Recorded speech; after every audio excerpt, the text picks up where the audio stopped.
Pantai dia kedai ni kedai motor. Kedai motor ni kita nak cek pemeriksaan hari ni. Ada lesen SSM, MBI. Macam ni you apply? Lesen barang kawalan jual minyak, tepung, gula. Kilo RM6. Betul ke? RM5 sekarang. Kenapa? Kenapa tak dapat ini? Di mana ada? Tak ada. Ni kosong. Siapa padam? Dah lama. Boleh pula. Tak ada tanda harga sini. Orang tahu semua tak ada ni. Ni apa ni? Matilah nak. Sayur keladi. Betul ke? Keladi berapa harga sekilo? Betul ada. Keladi RM8. Kos apa kos RM8?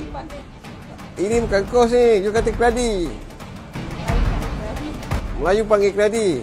Kos bahasa mana? Tak bahasa betul lah. Orang faham. Bendel RM8. Tak ada. Bendel tak ada harga. Kita compound Lasak apa lasak? Bayam merah. Bayam merah. Akan tulis bayam merah. Apa dondol? Kena bahasa orang faham jelas. Dondol saya pun tak faham dondol lah. Ingat dodol. Tulis bayam merah orang bahasa Malaysia. Kita kena tulis bahasa Malaysia. Faham jelas. Dia seorang je faham. Orang lain tak faham. Betul lah tu. Kita compound dan ambil tindakan. Ini salah. Tanda tak jelas, mengelirukan.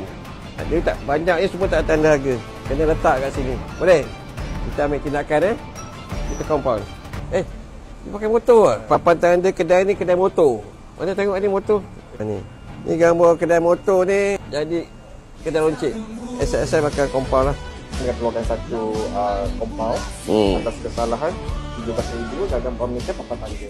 Untuk pengetahuan korang, premis tersebut telah diambil tindakan di bawah Akta Kawalan Harga dan Ketentuan 2011 dan SSM juga telah mengambil tindakan ke atas premis berkenaan kerana menggunakan signboard membateri motosikal. Jangan lupa follow kami untuk video seterusnya.